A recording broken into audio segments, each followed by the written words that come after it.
কাটা থেকে দেড়া বালি কইরে এটা লম্বা কর সাইবল পুরো লম্বা কর এই করে এই পণ্ডিত করস কেন ইয়া কর লম্বা কর এটা পালি কই বলতো সাইবল। আসসালামু আলাইকুম ভাই, আমরা হচ্ছে চরবাগার প্রবালিত এলাকার মানুষ।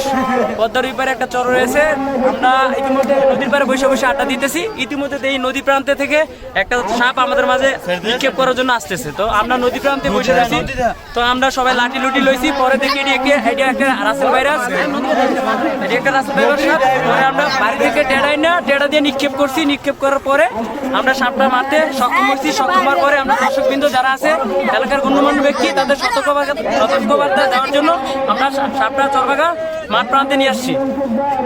আচ্ছা, এটা কি আসছে ওই চর থেকে? জি। আচ্ছা, আমি চরটা একটু দেখাই। এই আমাদের হচ্ছে এটা হচ্ছে লোকালয়, মানে আমাদের যেখানে আমাদের হাজার হাজার লোক বসবাস করে সেই লোকালয়। আর এটা হচ্ছে আমাদের পদ্মার পার্শ্ববর্তী একটা চর। সেই চরে অনেক ফসলি জমি আছে, যেখানে ধান, পাট, অন্য সিজনে আবার মরিচ, সরিষা এইসব চাষাবাদ হয়। সেখান থেকেই এই চরটা থেকে এই নদীটা পার হয়ে সেটা আসছিল। আসার সময় সাইফুল সহ অন্যান্য যে ছেলেরা আছে এলাকার, তারা সহ এই রাসেল ভাইপারটা মেরে ফেলে।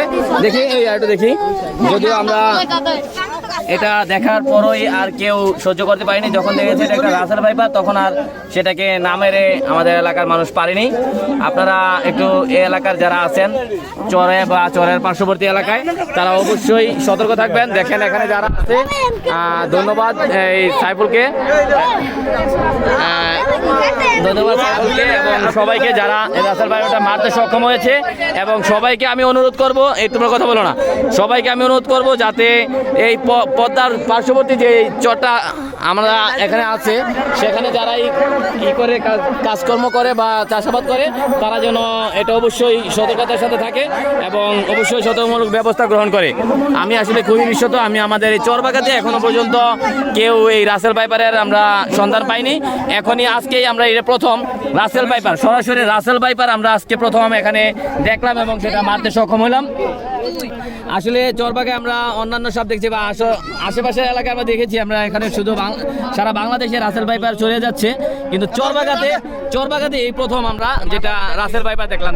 আপনি দেখছেন উৎসুক জনতা, হাজার হাজার উৎসুক জনতা আজকে রাসেল ভাইপার দেখার জন্য এখানে আসছে।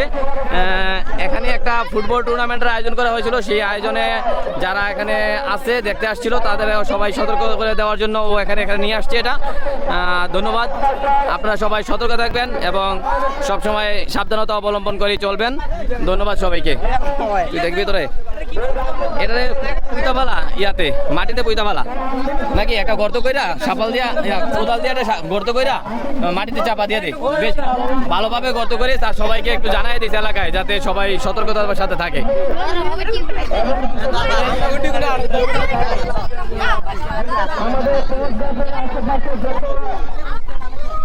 এই তোরা কি রাসেল ভাইপারের নাম শুনছিলি আগে কেউ? দেখি এই শর্ত,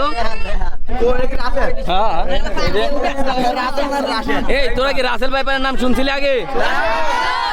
এইবার যে রাসেল ভাইপার দেখতে সবাই কি সতর্কভাবে থাকবি?